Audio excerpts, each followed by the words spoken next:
You are listening to the Dominance Academy podcast, the premier enclave for those who seek mastery in the arts of traditional relationship dynamics and the arcane knowledge of unlocking true leadership. We will explore the influence of desire, the mysteries behind polarity, the darker pathways of intimacy. And now your host, Mr. Justin.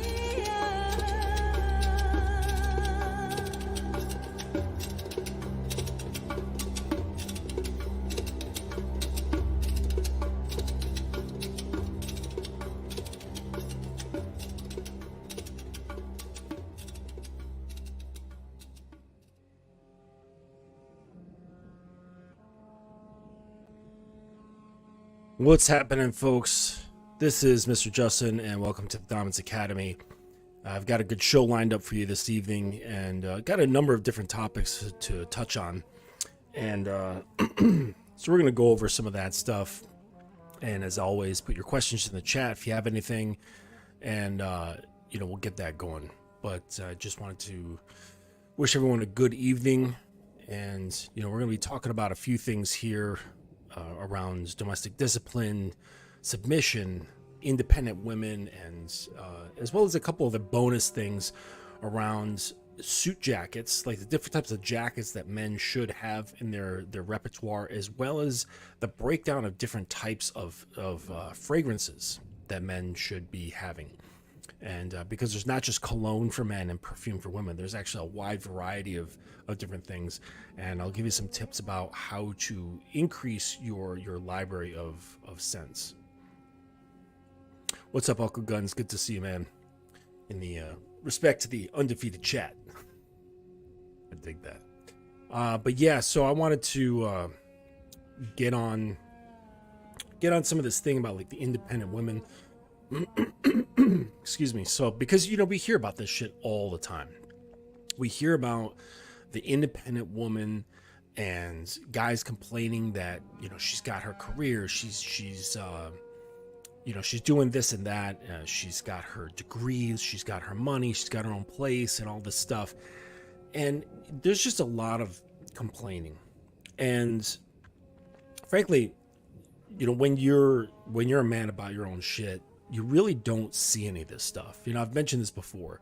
You really don't see the things that these guys are complaining about. I understand that, like, where they're coming from, but the only reason why they have these talking points, why this draws their attention, is because that's exactly it. It draws their attention. So this is where they're focused.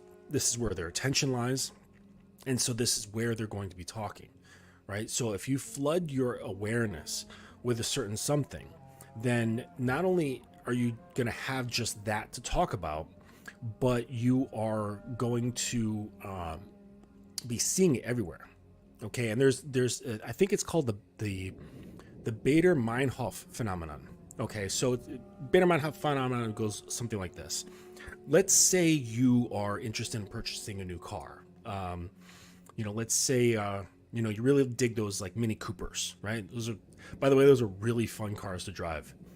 They're incredibly peppy and they handle very well. But so let's say you're on the market, you want to get a Mini Cooper, and you're reading about them and you're looking online and you're doing your research and you're really into it and looking at all the different color combos and all this shit and the different accessories and how you're going to customize it. So it really has your attention and your awareness.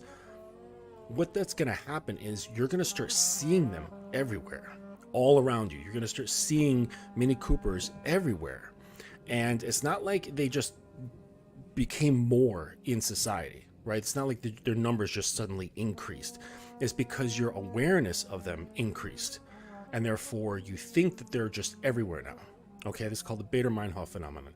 So the same thing happens when it comes to anything that these guys are talking about with women. When it comes to the stuff going on in their lives about dealing with women and their weird habits, what they're doing with their lives, the things they say, the things they do, all that stuff just grabs their attention and they focus on it. They do research on it. They watch videos on it. They listen to podcasts about it. And next thing you know, that's all they see around them. That's the only shit that they see around them. And it's not really like it's becoming more popular or because it's growing in number, right? And they will say, no, it is. Really, it's because your awareness of this stuff has grown to the point where your mind thinks it sees it everywhere. This is just a function of the Bader-Meinhof phenomenon, okay? And ultimately, the problem of that is that it's taking your awareness and bringing it away from you. And you're focusing on a bunch of shit that these women just are doing that, but they're not your woman. And for some reason, you find it important to talk about what they're doing. Okay? Like, who cares if she's independent? How does that affect your life? But society and, blah, blah, blah. Really? Are you a freedom fighter for society? Is that what you're about? Is that your thing? Is that your bag? So really take this into consideration. If you're talking about this stuff, it's like, well, why do you care? And don't try to come up with some sort of, some sort of valiant reason as to why. Okay. Because it's bullshit. You do not have this, this heart of gold where you feel that you are here to serve the better good of society. That's not your calling. That's not your role. It's just you're having trouble with women, and it's even from a distance. You actually probably don't even have trouble with women. You just, because to have trouble with something, right? You're saying like, oh, I'm having trouble rebuilding this, 68 vet V8 engine. Okay. You're having trouble with it because you're interacting with it. You can justify saying, I'm having trouble with this thing. All right. But a lot of guys, they're saying I'm having trouble with women because this, that, and the other. They're not interacting with women at all. They're sitting back. They're not even on the sidelines. They're behind the bleachers talking about this stuff, what's happening on the field. And they're not even close to the field. They're not on the bleachers. They're not sitting right next to the sidelines, and they're not on the field doing anything. They're behind the bleachers. They're in the parking lot.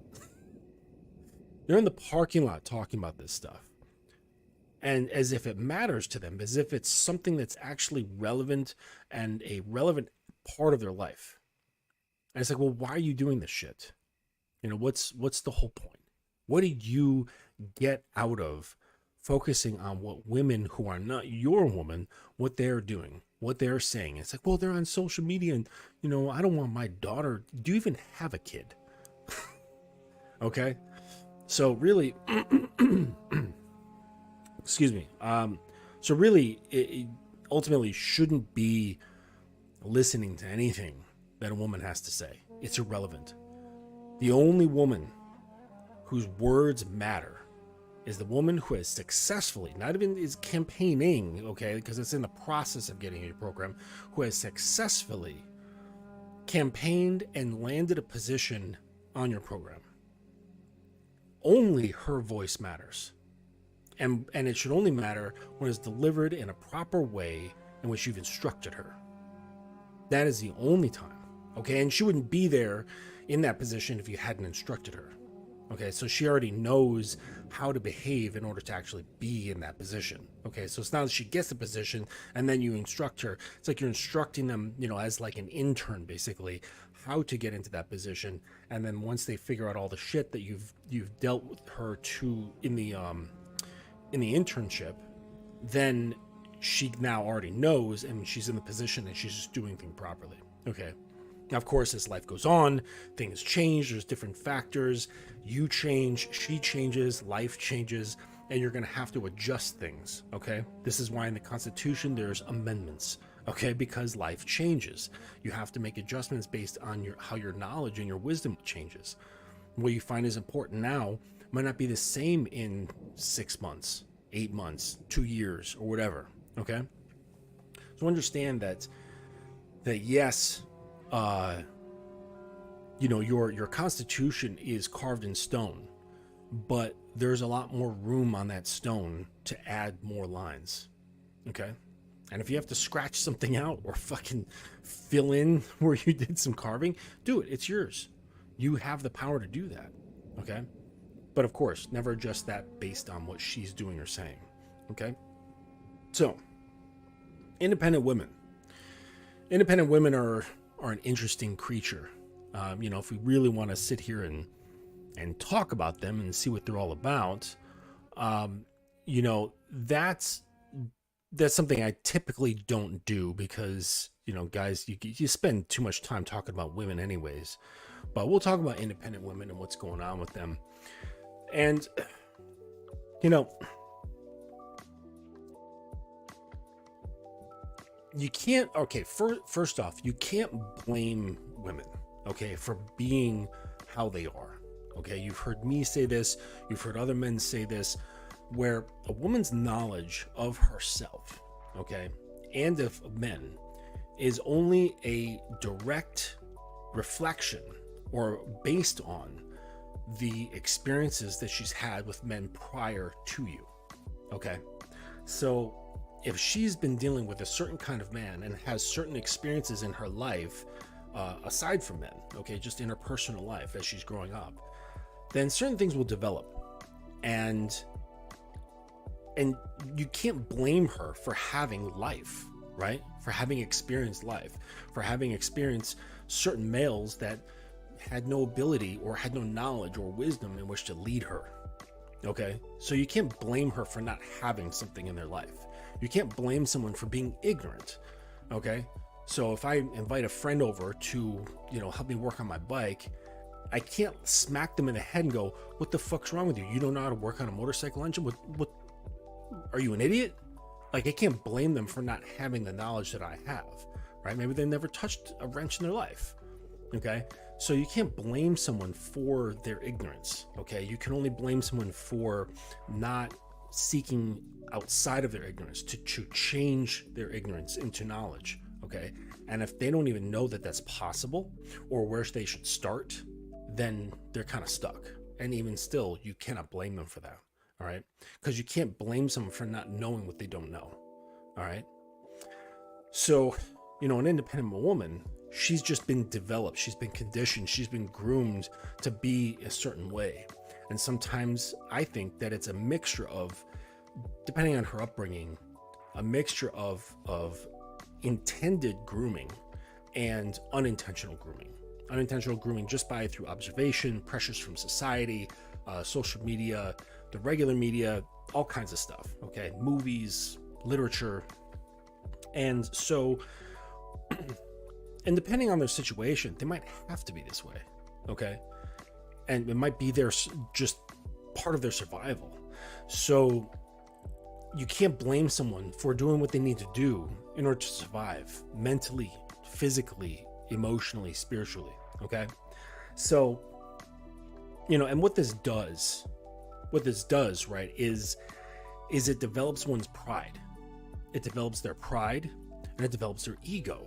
Okay, and we know this as men because when we are independent, okay, and you grow up, you become a little separated from your parents or your caregivers or whatever your situation was, and you learn to fend for yourself, right? You get a job or a couple of jobs, and you can put food in your belly, clothes on your back, roof over your head. Maybe you can get a car. Maybe you can get some of the things that you want in life, such as like physical objects and things. Maybe you can travel a little bit. You get this sense of strength from that, coming from your ego, okay? And the ego gets built up from these things, right? And it allows you to feel stronger in a sense on a surface level as it relates to the world, okay? And it really doesn't do anything for you as a man, okay? That's a totally different thing. But what this does is allows you to become a little bit more stronger in the sense of ego, all right? Ego and pride, all right? And so we understand this from men because being independent and doing things and being responsible, like we've been doing this for ages, okay? This is just what we do, okay? It's nothing crazy. So like when, it's like when women come out and be like, "Oh yeah, I'm doing this, I'm doing that, yay me." And it's like, well, hey, welcome to the world of just being a responsible grown-up, okay? Like there's nothing really to cheer about, okay? But I'm not gonna like push them down or really say that to them, their faces, and be like, oh, you're an idiot, because that's just normal. Okay. But so if they spend too much time, okay, so there's not a real issue in developing a sense of pride in what you do, developing a sense of pride in your knowledge, growing a bit of an ego. Okay, this is okay to a certain degree, because again, if a woman has to do this, it allows them to function better in the world. Okay, if a man isn't there to take care of them, say either a father or a man that's in their life, okay, romantically, then she's got to do what she's got to do.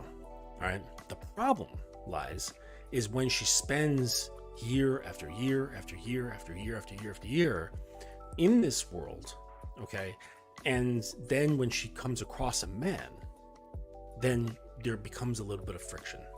Okay. And so, because males will see this, she's got all through her independence and her pride and her ego, she's been dating males like all throughout, okay, from her young ages all the way up and through her late teens, 20s, 30s, 40s, however long this has been going on, where she hasn't really established a deep committed relationship. She's just been dating around or whatever. Maybe she's had a couple of relationships here and there, but they failed, and she's getting this idea of like, okay, men are like this. Okay, again, it's based on the set of knowledge that they have, based on the type of guys they've been with. And we know from here, from the Academy, as well as, a host of other channels out there, saying that there's way more males out there that women have experienced than there are men, right? And that's just the nature of life. That's just how nature is, okay? There's just more males than there are men. And this is just the way it goes. And this is okay, and this is just the way the fabric of nature is woven, okay? So the thing is like when she comes across a man, this is where some problems may occur, all right? And it's incumbent on the man to dismiss her as soon as he needs to, right? Because this is really important, and this will really show you where you're at.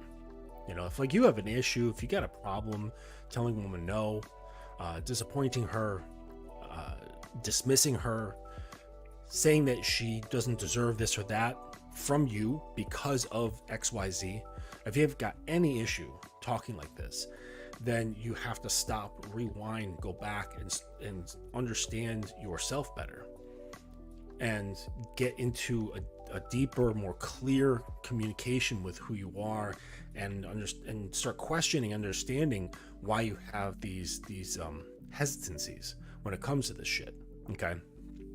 So it's really important that you get to know why you have that difficulty, if you do. All right. But when it comes to this, the independent woman thing, just because she's independent, just because she has some pride, just because she has some ego, it doesn't mean she's done. Okay. The only thing that has to be there is just a bit of openness, and just a little bit of an open mind. If she has a closed mind, it's done. Okay, don't even waste your time. Don't even waste your time at all. If she has a closed mind, it's done. She is locked. Okay, the door has shut. It's been sealed. It's welded shut, and there's a combo lock installed with like a retina reader to open that shit, and you're not getting in. Okay, she has decided, my way is this is the way, and oftentimes the harder things are on the outside means usually that something inside is equally as damaged. Okay, so it's the balance. All right, like and this is just the way it goes. It goes this way with men as well.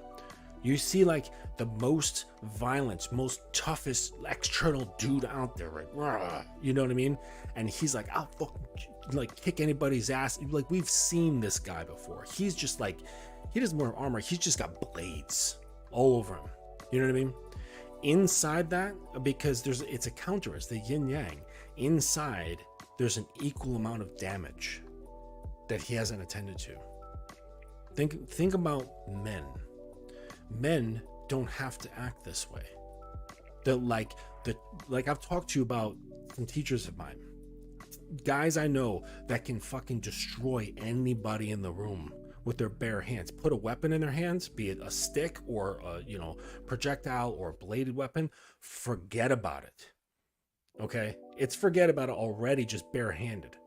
These dudes are calm as a fucking cucumber. All right? Nothing disturbs them. Nothing. What would disturb you if you knew you could just dismantle everybody in the room without even breaking a sweat? Why would anything bother you? Okay, and I'm talking mentally, like that can't be disturbed. Physically, you can't be disturbed. You cannot be moved off of your square for anything. Like aside from like a bulldozer. Okay. And no one's driving those around town. So what I'm saying is that even this occurs in men. Okay, so with people, when there is such a strong exterior, however strong that is, it's equally in proportion to what they're trying to protect. Because if there isn't anything there that's damaged or in full of pain, okay, because behind anger and rage is often fear and pain. Okay, so, but think about it, if there's no pain, if there's no fear, what would be the point of being little Mr. or little Mr. Tough Guy? Right? They're just calm. They're relaxed. What's to be, what's to be all fucking tough about? Okay. So, I have this idea that nice guys, like the nice guy syndrome, nice guys, not just like generally nice people, but nice guy syndrome guys and your typical bad boy, they actually come from the same source and something in there that created deep insecurity. And then for whatever reason, family situations, environmental situations, it split.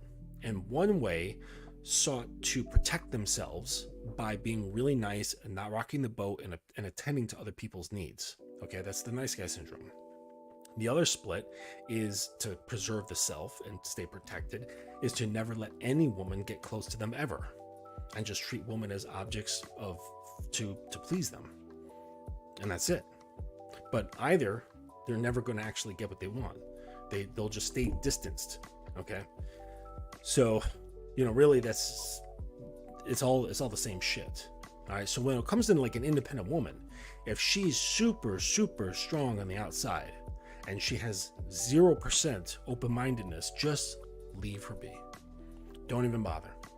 If she's independent, she's got some pride, she's got some ego, but there's a little bit of open-mindedness. All right. And this is why I suggest testing with low stress asks upon her when you're first meeting. Very simple things. Okay. Simple things to indicate to you that she's willing to follow instructions. An independent woman with high pride and high ego, she's not going to want to follow any instructions because she's discovered that following her own instructions is the best. Okay. And if it's worked out for her and she's got a good, safe, happy life, fine. There's no sense trying to convince her that she's missing out on something because she does not care. She doesn't care to see it. She doesn't care to learn about it. Just leave her be. Okay? Leave her alone. If there is a little bit of openness, through your gentle instruction, little bit by little bit, and you slowly over time increase the asks, increase the stress of those asks to see where she's at. How willing is she? Then you can see that she's got some openness. She's got just willing to take suggestion. And then you can start guiding her that in ways that are not just general asks, but now more pertaining towards what your needs are. Okay. And this is what's really, really important as a man, because you cannot guide until you know what you need. And it has to be something aside from sex, because frankly, you can teach anything about sex. It's not that big of a deal. Okay. You can teach her to fucking deep throat. You can teach her to take anal. You can teach her to fucking jack you off with her feet. You can teach her to wear costumes. You can teach her to fucking do sex with food. You can teach her to do anything under the sun. It doesn't freaking matter. You can teach her how to come on command by just like getting her head for a few weeks and changing her processes and creating anchors and triggers. And now you're in the grocery store and you say, hey baby, come for me right now. It's just an orgasm there in the store. You can teach her all of these things. Okay, so leave sex off the table.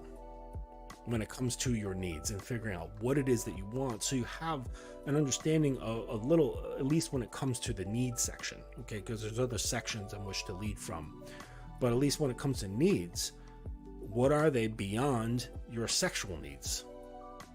Okay, because understand, like, just consider that already had. Now, what is it that you want? What do you need? See, because that's where you can truly tell where her value is. Okay, all right, fine, you want her to cook, great, that can be taught as well, as long as she has this bit of open-mindedness. You can teach her anything. Okay, what do you need? You want clothes done? You want your laundry done? You want the house kept clean? Fine.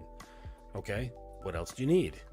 If that's all you need, you just need clean clothes, meals cooked, a clean home, and regular adventurous sex, fine. Like, if that's all it is, you got a short list, cool, stand on that. Okay, but really is, like, just question yourself. Be like, hey, is this really all that I want? And if it truly is, after you do some reflection, and you're like, yeah, you know what, I really don't need anything beyond that. Like, I'm a simple guy, that's all I want. Then fine, that's totally fine. But really, just take a moment to really assess what it is that you really need. What is it you really want that will not only just satisfy you then and there, but will help you prosper. Okay, because she's here to help you. She's not here to just fulfill. Okay, because that's just one directional sort of thing. It's like you do the thing, it's done, and then it's like, okay, great. Okay, but how are these actions that she's performing within your relationship as it pertains to your program, how does that promote growth? Okay, where's the prosperity in that? This is what you need to really look, how you want to look at these things. Okay, what's up, Vasily's Combat Sports and World Events? Get yourself a nice long fucking thing. What's up, King Solar Power? Good to see you here, brother. And I see Santify here has popped in. You're a new viewer. Thank you for stopping through. Hello, Mr. Justin. Can you provide some small asks and instructions to gauge her open-mindedness? Yeah, sure. So it would require you having a plan. So it's easier when you have set up a date, for example. Okay, so an easy one would be to tell her what to wear. Okay, and there's a reason for this. The reason why you tell a woman to wear is to give her, well, it's one, to see if she's open to following simple instructions, but really it's for her emotional well-being, her emotional calm. And the reason why, right? It's like on the outside, people are like, oh man, you're being fucking controlling. No, what this is you're actually providing a structure for her to relax. Okay. And this is because a woman does not want to ever stand out. All right. And this actually happened with my girl recently. Not my girl. Well, no, all three of them. Okay. All right. So my lady and two of her friends, they just went to Cancun for a week, right, to celebrate her friend's birthday. They had, it was the birthday dinner. Okay. And like she and one friend, they planned everything out. They're like, okay, we picked the place, the time, like they're going to bring out a cake, they're going to sing and all this stuff. And the friend who had the birthday, they had no idea what was going on. They just thought, they're like, oh, we're just going to go get some dinner, have some drinks, whatever. Okay. And so they all dressed up really nice. They had nice, sexy fucking evening gowns on, tight looking, fucking good, smelling good. They were just like dripping sexual appeal. Okay. But not looking whorish because, well, at least I know my woman wasn't looking whorish, but it's just that their whole vibe was just that evening, you know? And so they're like, okay, let's go. They've got their mindset, their look, their appearance. They're like, let's go. They go to the place and they do not fit in at all. All right. They looked at the place on the website. It looked good. But when they got there, they were way overdressed. They did not fit in.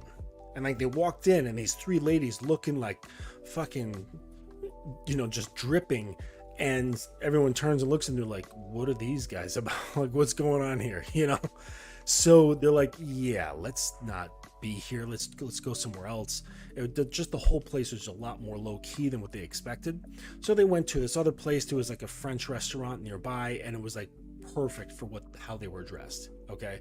And this put them at ease. That puts them at mental ease, because now how they're visually presenting fits the environment, and it also fits the perceptions of other people, because women are very much aware of how they're perceived by others. Okay. And this is how you can tell if you've got feminine thinking, is if you're worried about the perceptions of others, because this is what women do, like, largely. Okay, generally speaking, it's not going to say it's 100% across the board, but the vast majority of women are very much conscious and aware and concern themselves with how other people think of them when it comes to their appearance. And if you're this way, well, you've got feminine thinking. All right? Don't lie to yourself. If you got it, it's okay. It can be cured. All right? Don't worry about that. Just join the academy and we'll have a talk and everything will be fine.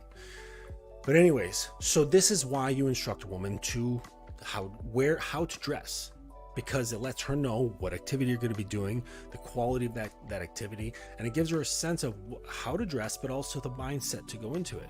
If you're like, hey, you know what, it's a beautiful day, I want you to put on a pair of shorts, a t-shirt, grab yourself a backpack, throw some snacks in there, and give yourself a pair of shoes that are good for activewear that might have a little bit of ankle support. Okay, she's going to be thinking, okay, we're going to be doing something outside. So now she gears herself mentally, and now she's not going to show up in something inappropriate because you told her what to do. So and you might want to keep it a secret of what exactly you're going to do. It's up to you if you want to reveal that or not. Okay. But if you want to keep it mysterious or whatever, that's totally up to you. But anyways, what you're doing is you're helping her have that mental calm, so she can show up, because she is worried about what other people think, and she can feel okay within herself. All right. So an easy one is, if you've got a date set up, you tell her what to wear. You tell her where you're going to go if you like. You can tell her what time you're going to pick her up, or what time you want to meet at this location. And if she follows all of these things, you just make a mental note of this. All right. If you choose, you don't have to, but if you choose, you can give verbal recognition of these things. A little bit of positive reinforcement is always a great thing. You don't want to gush over her, but you can say, hey, I see that you followed the instructions I gave you. Good job. And if you want to give a reward for that beyond just the verbal praise, you can. All right. And just wait till after.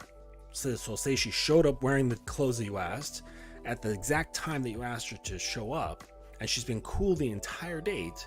Then you say, you know what? Because you listened so well, we're going to order some dinner. Why don't you order some, some desserts? Let's say you're just having like cocktails and maybe some appetizers, whatever, and everything's fine. And say, you know what? We're going to order something off the dessert menu. You can pick up anything you want. Because, you always have to give the reason why. All right. Showing your approval. So that's like an easy one. But it's very much context based. Okay. And so it could be, it can be really anything, but you got to think about the context in which you're going to be in with this girl. Okay. So, or she's at your place. Okay. You're at her place. Tell her to go get you something to drink. Tell her to grab your sweater off the chair. Tell her to do anything. Okay. That's just simple. That's simple, easygoing. It's not like, oh, I want you to go outside and change my flat tire. Okay. Like nothing crazy, right? Just a very simple ask that's, in the environment. It's not going to break her back, and just see if she's willing to just respond. If she's like, what? You can get your own sweater. It's right over there. Then it's like, okay, just go up, grab your sweater, put it on. Okay. But just make that mental note. Be like, okay, she wasn't able to take that kind of instruction. Okay. So really just kind of look at your environment, look what context you're in, and just, you can use the environment very easily. What if Sandify says, what if she shows up but not in the clothes you requested? Just make mental note of it. Don't say anything. Don't bring it up, because that's just going to bring conflict unnecessarily. Okay. Just go through the date, enjoy it, and see how she reacts to you. If she's still responding to you very positively, all right, then just keep that mental note and wait. Okay, maybe she forgot, maybe she was rushing, maybe she didn't have the thing that you asked her to wear. Okay, don't make judgments so quickly. Just keep it a mental note, and then the next time you give her another instruction. Okay. Shoot, I mean, like while you're out, you could say, I'm going to the restroom. Order me another glass of wine. I'd like the Chardonnay, and just leave and go to the restroom.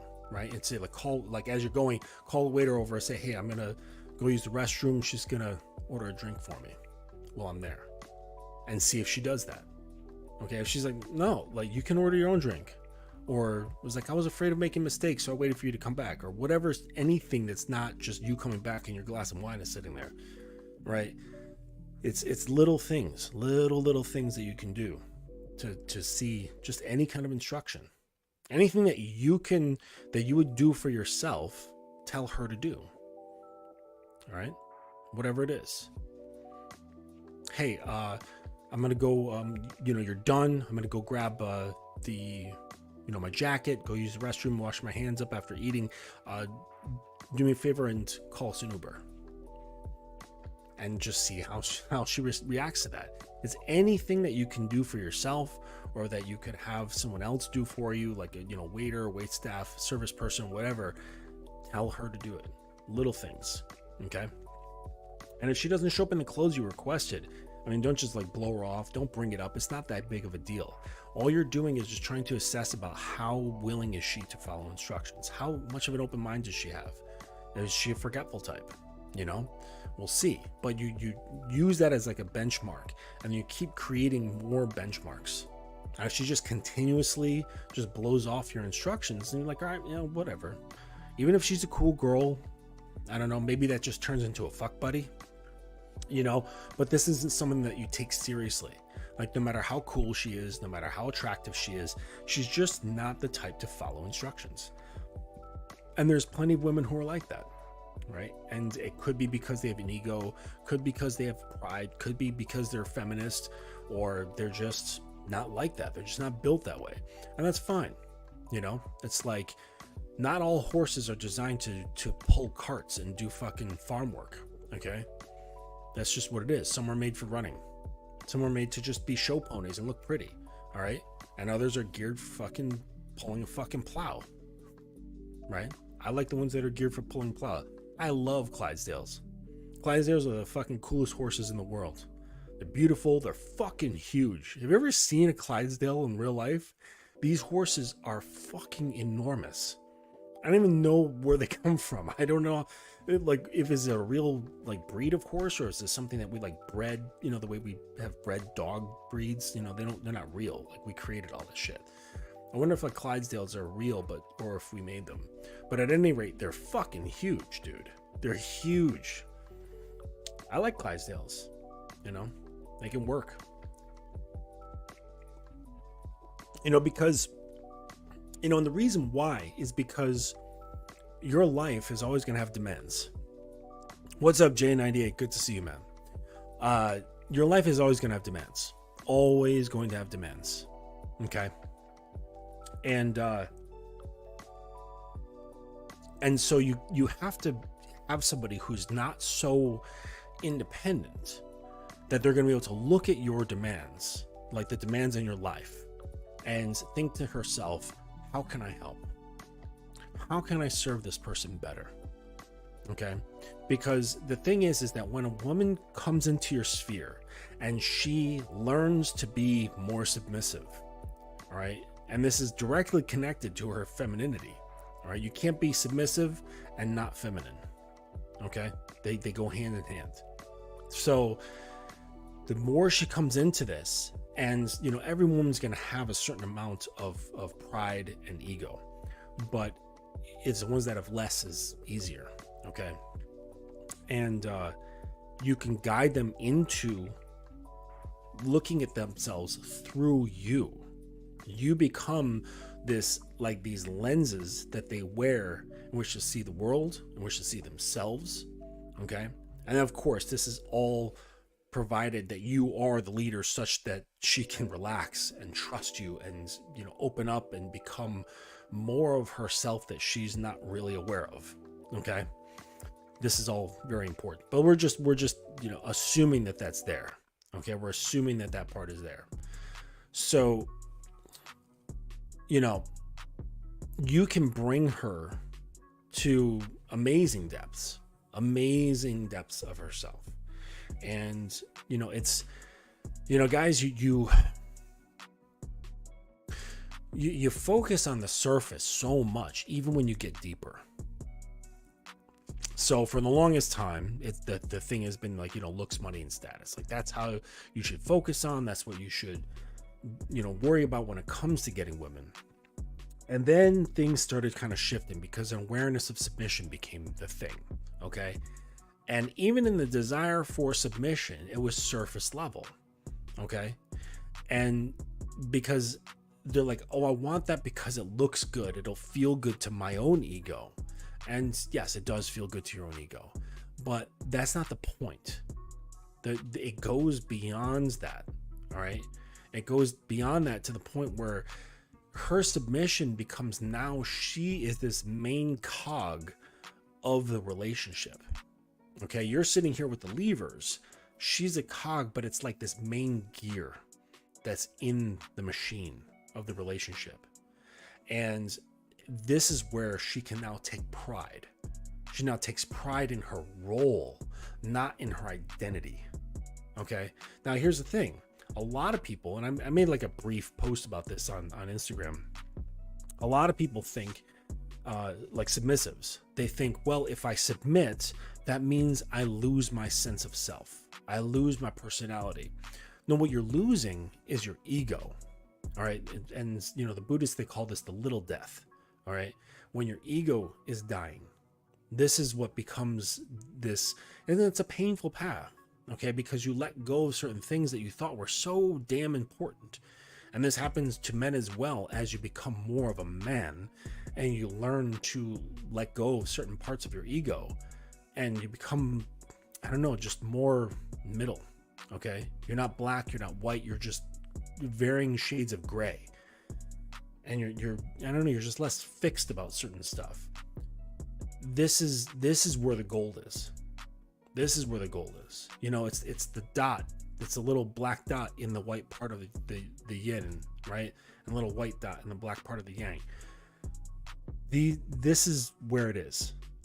This is where it's at. And it's like, this is where you're teaching her to be. Okay.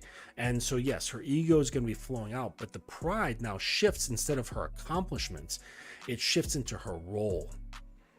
Okay. And, you can help strengthen her role in this, and she can then gain pride in her submission. But her personality, a lot of submissives will think that if you take things too far, you'll lose your personality. They're not going to lose their personality.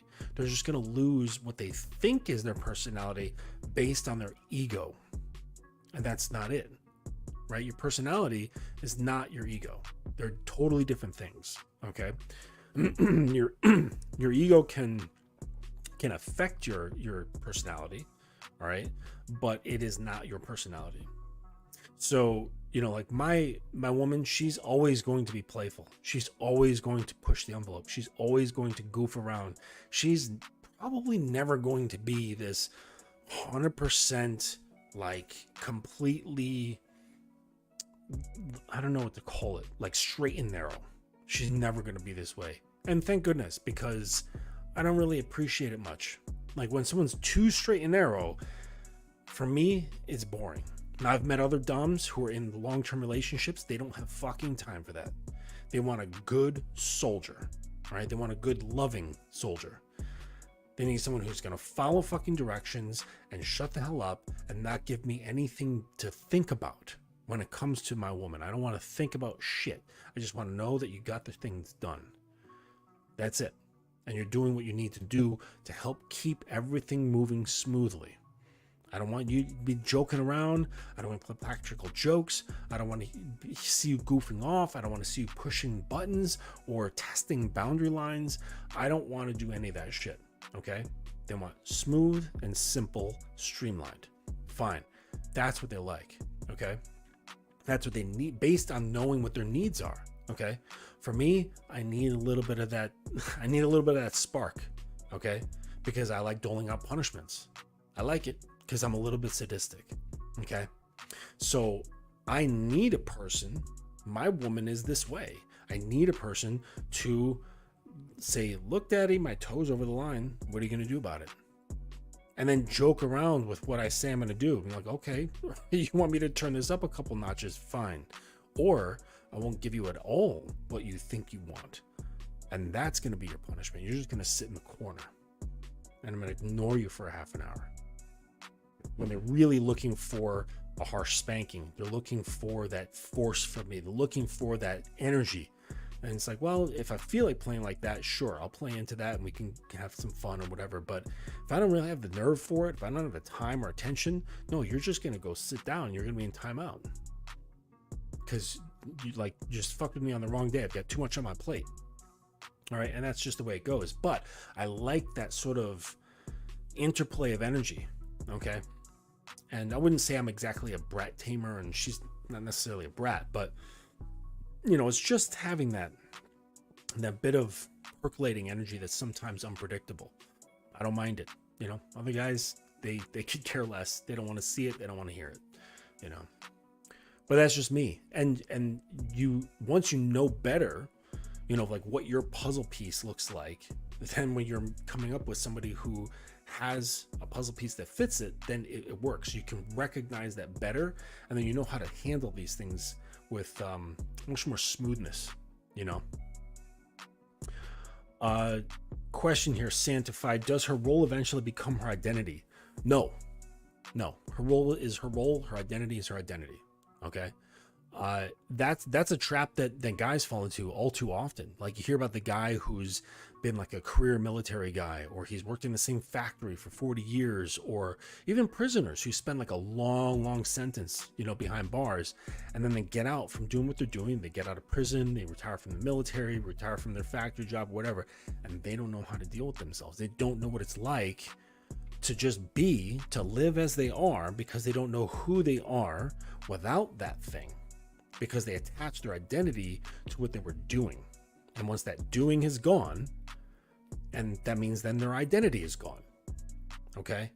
Her identity and her role, they're interwoven, but they're not the same thing. Okay. Because her role may change over time. All right. Now, she's always going to be if you have like this long committed relationship or you're married, yes, her role, generally speaking, is wife. Okay. Or she's your woman, and that's her general role. But there's intricacies in that, okay, that are pertaining to what her role is, and her identity blends with this, but it's not her identity, her role. Okay. You want to nurture these things as different sort of stuff. Okay. You can nurture her role and change her role, alter it, bring more facets to it, and her identity can be brought to greater depths without having certain roles. Because like I said, roles change. They change over time. Okay. So, just to touch really quick on like these, independent women, it's okay if they're independent. Understand that most of them had to be this way for whatever reason, mostly survival. All right. And protection of their emotions, protection of their body, protection of their spirit. They had to be this way, or they were taught to be this way. And that's just the way it is. Don't banish them to hell for being this way. All right. It just is what it is. The main factor in their ability to move forward out of that is how much time. Okay. That's a factor to consider. All right. How long have you been this prideful, ego-driven, independent woman? If it's been just like a few years, like, 3-4 years, okay. But if she's been cranking at this for 10, 12 years without being under a man, well, chances are her pride and her ego is going to become more and more and more dense. And the more dense it is, the harder it is going to be to crack. All right. So that means just ignore her, or she's just going to be a fuck buddy. If there is some semblance of openness, regardless of however many years, even though I think shorter years, you're going to have a little bit more openness. Then that's when you have the opportunity to create opportunities for her to succeed. Okay. And this is where you put in the asks, you put in the instructions, the small asks, the low stress instructions, so that you can position her to succeed. And if she keeps doing it, great. Keep going. Okay. Keep putting those forward. Okay. You start dating. Tell her to lay out 3 choices of underwear for that morning.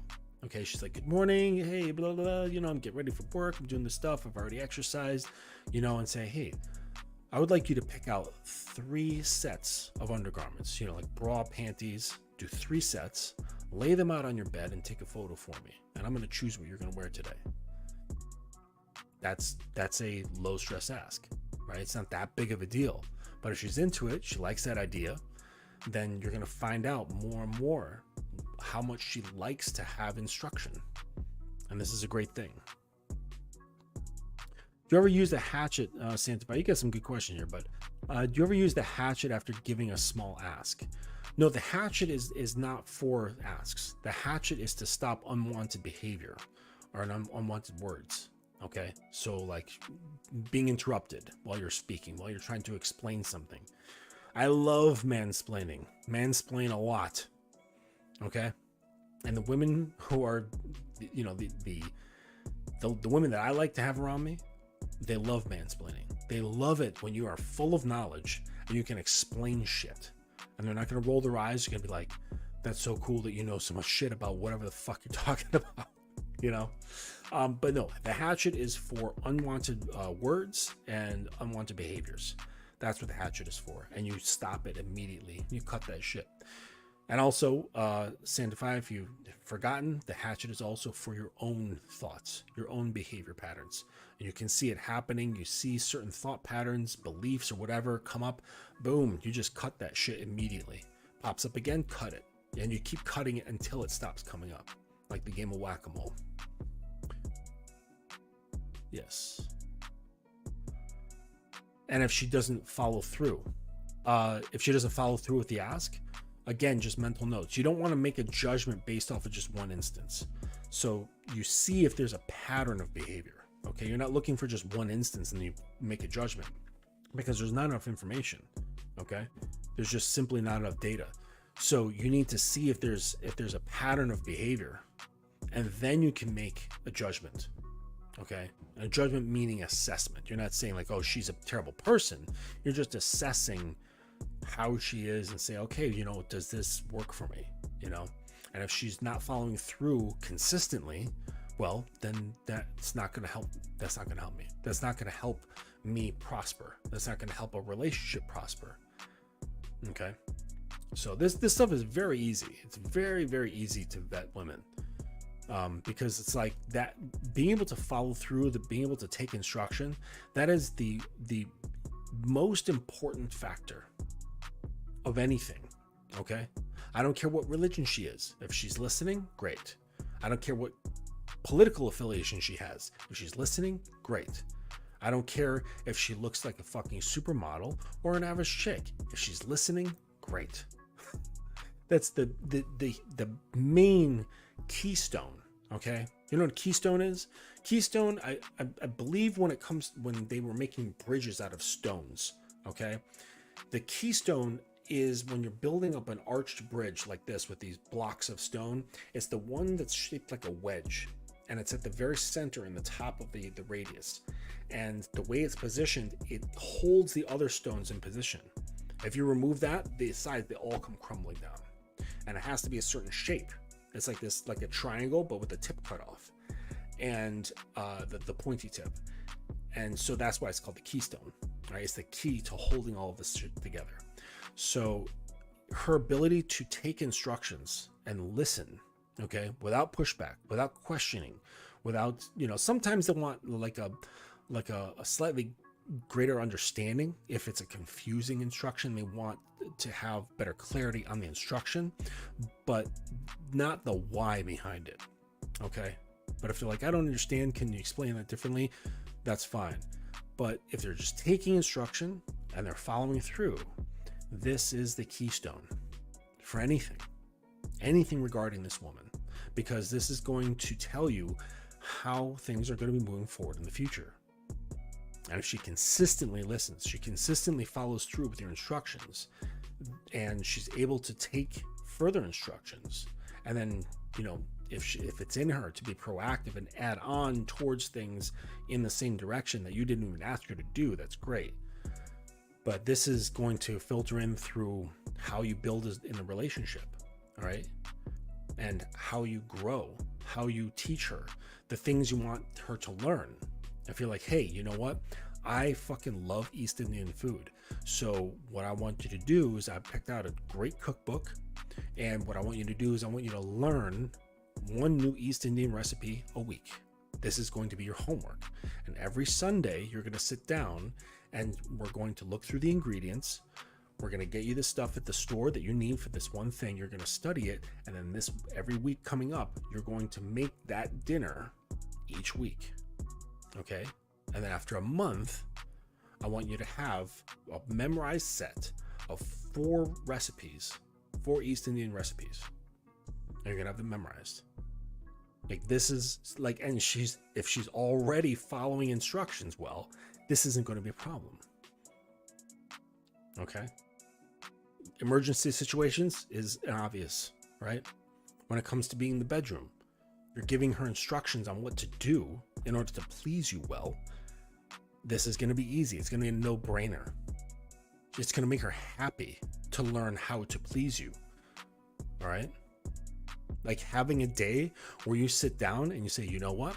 Today is your lucky day. Today is going to be blowjob instruction day. And we're going to spend 30 to 60 minutes focused on you learning exactly how to suck my dick the way I want it to be sucked. That's what today's lesson is going to be. Okay? And if you want to dress it up, you want to make it theatrical, you can get her a schoolgirl costume, and you can get yourself a briefcase and some fake glasses if you don't wear glasses. There's all sorts of stuff. You can turn this into like professor and student sort of thing if you want to role play or whatever. You don't have to, but you can. It's fun. But the point is that in the bedroom, if there's any kind of like instruction, and there should be, all right, this is going to go off without a hitch. So don't be dissuaded by her career. Don't be distracted. Sorry, not dissuaded. Distracted by her career. Don't be distracted by her good looks. Not by her hair, her tits, her waist, her ass. None of that shit. The sound of her voice. The things that come out of her mouth. They're all irrelevant as it relates to her ability to listen. Because if she doesn't listen well, what the fuck does all that stuff mean? She could have an arena full of desirable qualities. But if she doesn't listen to you, what value do they have? Right? They're valueless. It's like fucking gifting an Arab that lives in the desert who rides a fucking camel. You give him a fucking Lamborghini that's 2 inches off the ground. He can be like, okay, it's a nice looking car, but what the fuck am I gonna do with it? Like, it's useless, right? In the context, it's useless. So it's like she can only be useful in the context of you and your needs and your wants. Okay? So again, take some time, figure out what your needs and wants are, and then you'll be able to deliver them through instruction a lot easier instead of just trying to like think of shit on the fly. So we're going to take a little shift here because we spend enough time talking about women. All right. I mentioned in the description that we're going to go over scents, fragrances, and jackets. Okay. So I think it's important for a guy to have, like jackets that you can wear out and about, right? That are a little bit professional looking. They kind of like dress up a situation, but not too much. And that's where you use the first one, which is called a sport coat. Okay. So a sport coat, they all look very similar. Okay. So there's like the sport coat, the blazer, and the suit jacket. they're all cut relatively the same. I mean, you can get like regular cuts, you can get athletic cuts, you can get slim cuts, whatever cut you like, but the basic design of them are relatively the same in terms of the shaping and blocking and all that stuff. Where they differ is like where they're used, okay, and the materials that they're used from. So the sport coat is used for more casual events and more casual atmospheres, like, hey, you're just gonna, you're meeting a couple of friends, or you're meeting this woman and you're going to the museum. Okay, you're going to a museum with this woman. All right, you can use a sport coat in this situation. Okay, and a sport coat can sometimes have a pattern on it. They can have colors. They can have they can be tweed. All right, there can be herringbone. There's all different types of like weaves and things like that. So a sport coat is going to have some texture, some color. It's going to have a little bit of like casual flair to it. All right, and some flair is greater than others, whatever. But the idea is that you can use the sport coat to slightly dress up a casual situation. And you can wear these with slacks, you can wear them with jeans, a pair of loafers, a pair of Oxford shoes, or like a pair of like nice like shiny boots. This is where you would wear the sport coat. Okay, and I think you guys should have at least 2 of these. Okay, and I'll explain. The next one is a blazer. So the blazer is the most versatile. So the blazer you can wear with, in like slightly casual environments, but also more upscale environments. Okay, and you can wear them with slacks that are not matching. Okay, so you're not gonna wear like the exact same color and the same material as the blazer. Okay, you can wear slacks that are a different color, different material, or you can wear like with nice jeans or something like that. But what sets the blazer apart is usually a blazer is going to have metal buttons. That's the big thing. A sport coat is often going to have plastic buttons or a bone. Okay, a blazer is almost always going to have metal buttons. Okay, and this is where it makes it up a little bit in terms of like fanciness, the fanciness scale. Okay, it's a little bit higher on the luxury, and again, they're all cut similar, right? But the blazer just has like this, just a little bit more refined look and feel to it. Okay, and this you would wear for something that's a little bit more upscale. All right, you can't wear them to like a museum or something like that, but it's just a little bit more upscale. Oftentimes, people like stores and shit, they will label sport coats as blazers. Okay, blazer has metal buttons. Okay, and sport coats usually do not. So just understand that stores like online and in box stores, or like brick and mortar, they will mislabel these. Okay, so that's why you should understand the differences between them based on how they're constructed. Okay, and what materials are being used and colors and patterns and all that bullshit. Okay, and the last one is a suit coat. Now, a suit coat is, the defining feature is that the materials that the jacket is made out of, or the suit jacket, suit coat, is the same as the pants. They're the same exact material, and that's what makes it a suit.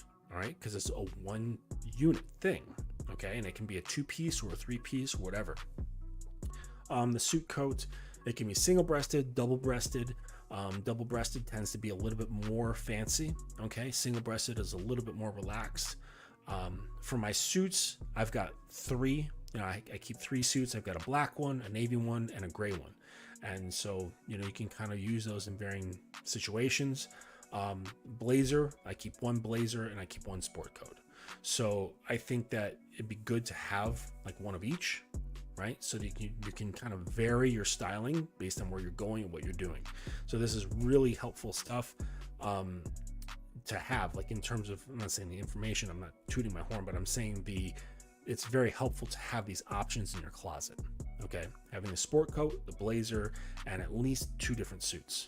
Okay, and then you don't have to break the bank. There's a lot of good options out there, and depending on the season, you can usually like go to Macy's and get like really good options. And then what you do is you take that, because they're usually kind of boxy, you take them and you get them tailored, and it's not very expensive to get these tailored to fit you.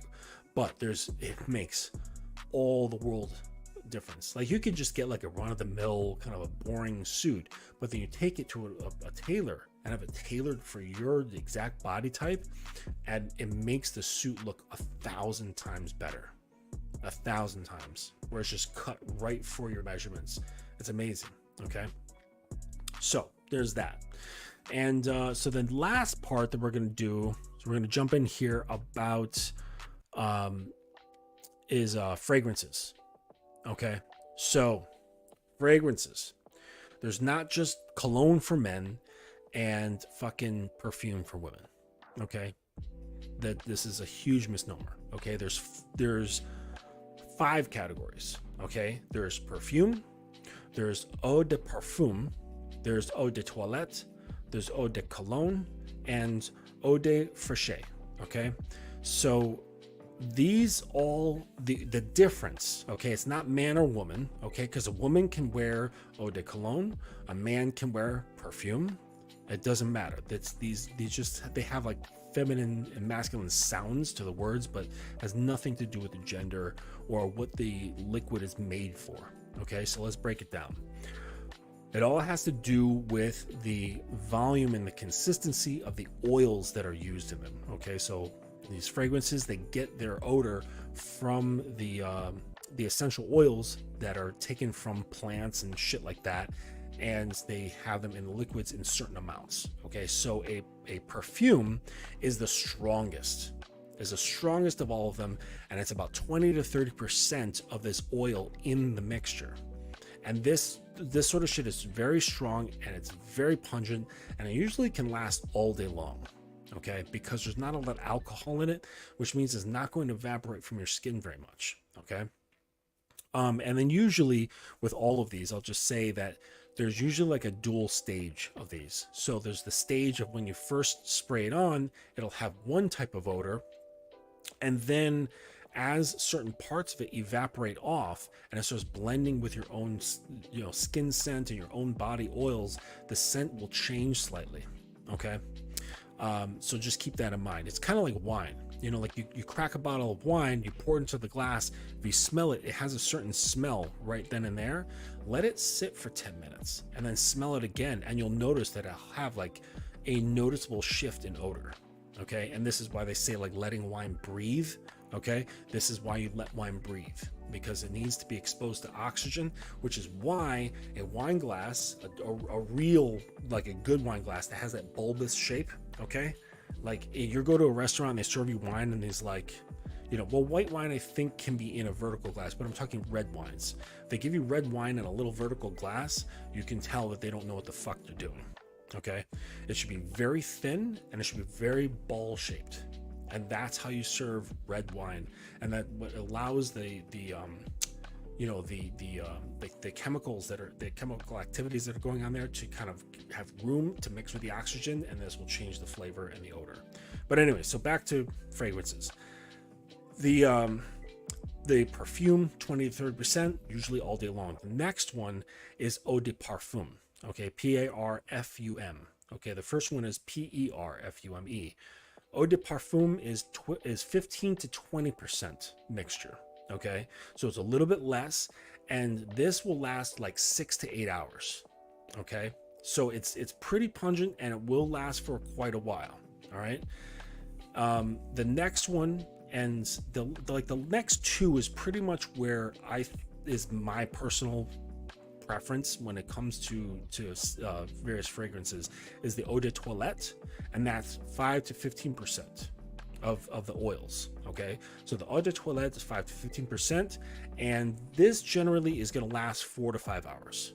Okay, and the next one is the eau de cologne, and eau de cologne is 2 to 4%, and this is 2 to 3 hours. So if you want something that doesn't last very long, has like, say you're just I don't know, you're going to a club, you're only going to be there for a couple of hours, because it's not like people spend fucking 6 hours at a club. At least I've never done that. I'll go for a couple of hours, 2 to 3 hours, and then I'm done, right? So if your time span is not going to be very long, okay, and you don't want to just be carrying this sort of scent with you for hours and hours and hours, get yourself an EDC, the eau de cologne. So you get an EDC, and this is a shorter time period. It'll evaporate, and it's not going to be this like long lasting shit, okay? The EDT, it's going to be about 4 to 5 hours on there. Okay, and then the shortest one, and this is actually kind of rare, okay, it's rare to find, is the eau de fraiche, and that's 1 to 3%. All right, and this shit lasts for like 2 hours, like 1.5 to 2 hours. So this is a very low concentration of the oil. It's 1 to 3% of the oils, so it's just a drop in there mixed with a lot of the alcohol, so it's going to evaporate very quickly from your skin. Okay, so so there it is. Okay, the different types of mixtures. All right, you've got the perfume, the eau de parfum or EDP. You've got the eau de toilette, which is the EDT, the eau de cologne EDC, and the eau de fraiche, the EDFs. All right, and so if you're into like really strong shit that lasts a long time, you only need like the tiniest little dab on there or the tiniest spray. You know, get yourself some eau de parfum or the perfume, and those last a long time. All right, so how to deal with colognes, all right, or deal with fragrances rather. It's a fucking pain in the ass. All right, I've done this before. I've made this mistake a few times where I've bought like a big bottle. It's a number of milliliters, costs anywhere from like $200 to $400 for something really nice. And you smell it, you're like, what the fuck? Like, I don't even like this. Now you're stuck with this. You're going to use it, but just because you need to use it, not because you love the smell and you have to use it, right? And it's like, well, what am I going to do? Okay, you can maybe box it up, put it on eBay or whatever, you know, but you're if you don't do that, you're just stuck with this shit, right? You're like, fuck, I feel like I wasted my money. So this is what you do. You go on eBay, okay, and you just type in cologne sampler or cologne samplers for men, all right? And there will be different stores, and you just, they're relatively the same.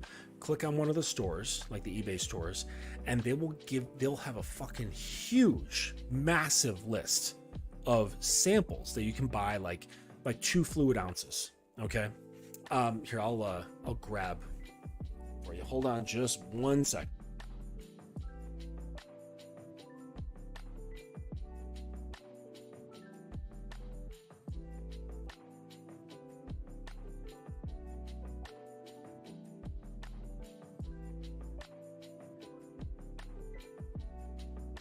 Okay, so I've got so this is like a standard bottle. This is Mr. Burberry. This is one of my favorites.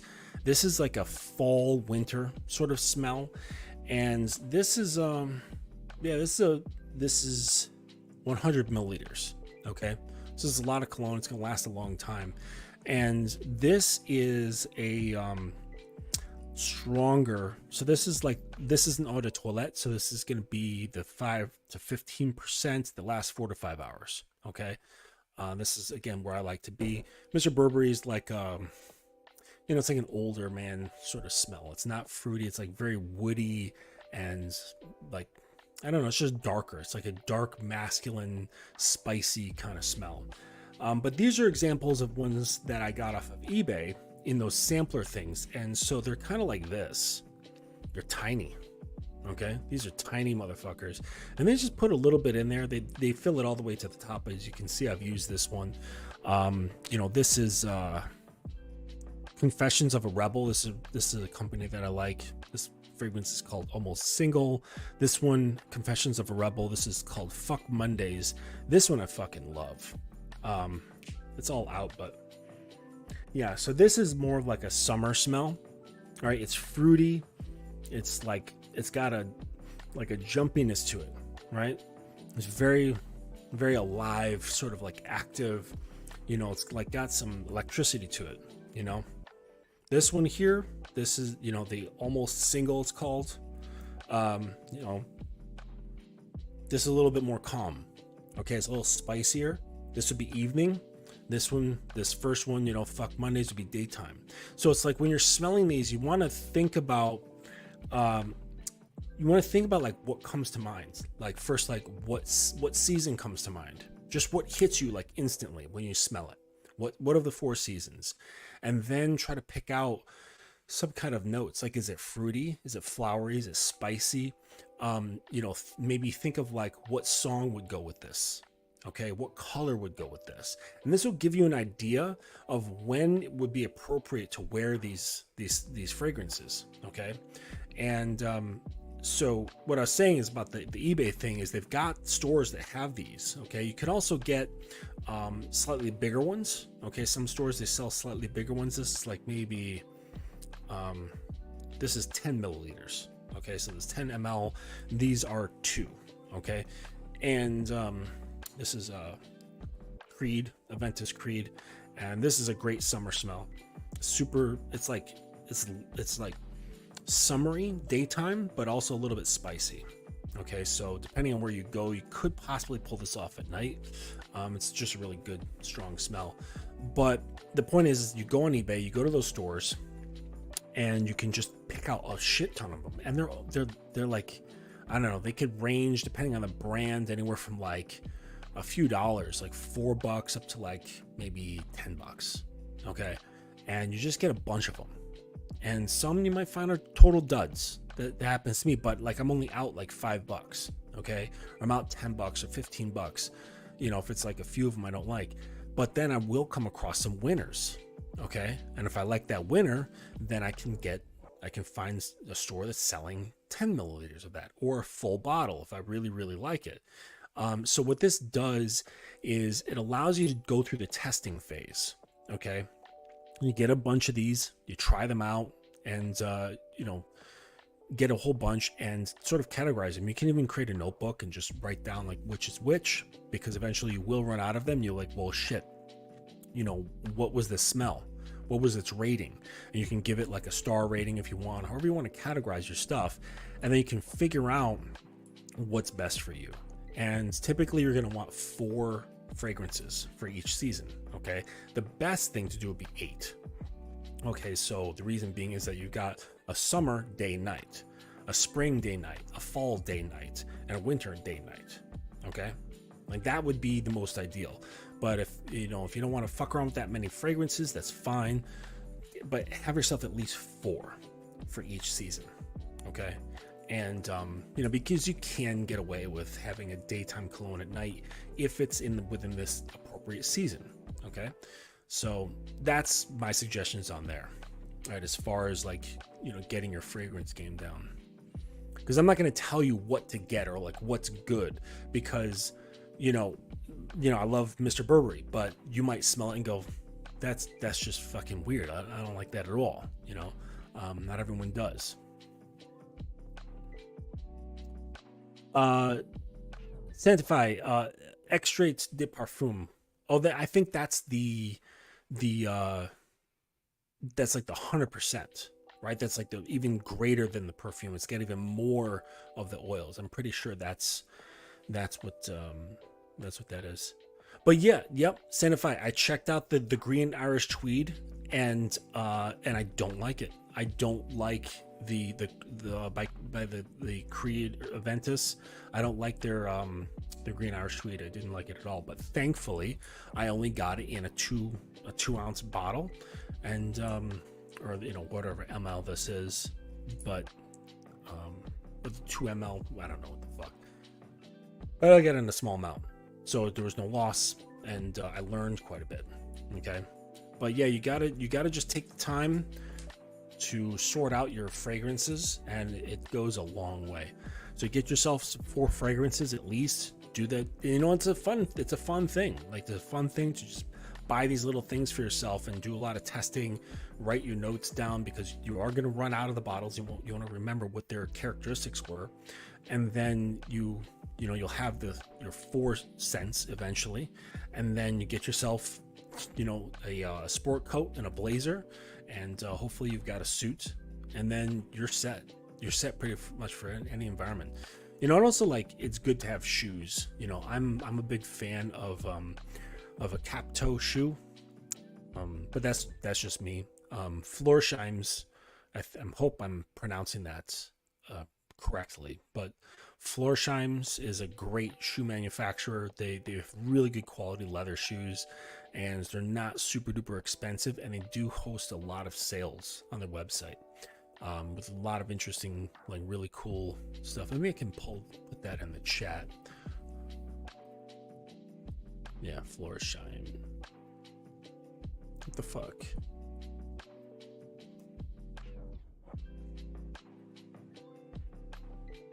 Oh, this is a boot that I was looking at. So yeah, here in the chat, this is the website for Florsheim shoes. They're pretty good. I like their construction. I have a pair of their cap toe shoes.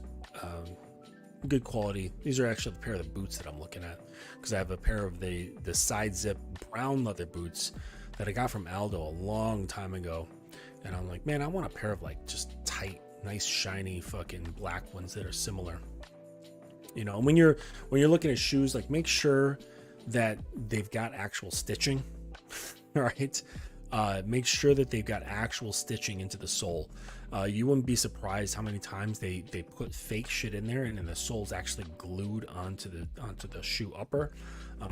Make sure the shit is stitched. Okay, you know, you're gonna pay more, right? You're gonna pay more for a pair of well-crafted leather shoes, but man, there is such a huge difference in quality when it comes to wearing them, like how they feel on your feet. And you can wear a good pair of dress shoes all day long. If you wear a shitty pair of dress shoes, you know, because after a couple of hours your feet start hurting, even if they're the right size and all that shit. You'll know, like you'll be able to really feel the quality difference between a nice pair of shoes and a shitty pair of shoes. Okay, so you know, you get your fragrances down, a decent pair of shoes, and a sport coat and a blazer, and you're set. Like you can pretty much go anywhere, any environment, and you're gonna look fucking good, you're gonna smell fucking good, you're gonna feel and look professional. And you know, it just changes. It changes the way you feel about yourself, and that changes the way you interact with people, you know, and this makes all the difference in the world. All right. DeMarley Herod. It's tobacco, cinnamon, vanilla scent. Yeah, I'll check it out. Sanctify. Yep. I particularly like darker scents that have a little bit more of like a sinister feel to them. I like woody like undertones. Citrus is okay, but more for like summertime. But like fall and winter are some of my favorite seasons. So you know, like I like sweaters, I like to wear leather, I like to wear just like heavier stuff. I guess it just comes from growing up in the Northeast, where when it's cold here, it's fucking cold, and you gotta, like, you know, it's brick out, and you gotta dress appropriately. So I'm just into that. I like the brisk seasons of you know, the fall and the colors and all that shit. So that's, I guess, what I just really bonded to as a kid, and that carried with me. But so I think the scents are along those lines as well, you know. So I like the spicier smells, I like, you know, woody smells. So, but I'll check that out. Yep. The Marley Herod. I'll write that down. Cool. All right, so I'm gonna cut this out here. Yeah, Killian. I'll check that out too. Nice. Cool, man. I will check that out. Sanctify, I appreciate you you know, bringing your questions in the chat. Yep, you are the VIP player this evening. I appreciate it. And what's up, Kevinism7? Good to see you here, buddy. So yeah, I hope tonight's stream was helpful for you guys, talking about independent women, submissiveness, and the benefits of submissiveness to them. And you know, if you have any questions, you can just email them to me. If you have questions about the Academy, you can find that at thedominanceacademy.com, and you can have all of your questions answered over there. Kevin has said, okay, so I'll answer this last one here about high-priced colognes or high-priced fragrances, right? Because cologne is just one type of mixture. I feel at the end of the day, the fragrances don't make the man makes the fragrances, and you don't have to spend hundreds of dollars. You don't. I've found some that are like really expensive, and I'm just like, I don't like it. It's the same with wine. Okay, like wine and fragrances are very similar. There's just because something's old doesn't mean that it's fucking amazing, right? I've had really expensive bottles of wine, and I'm like, it was okay. And then I've had stuff that was made like 2 years ago from like small vineyard, and they're nobody, and the bottle's not worth anything, and it tasted amazing, right? So it's really just like what appeals to you, okay?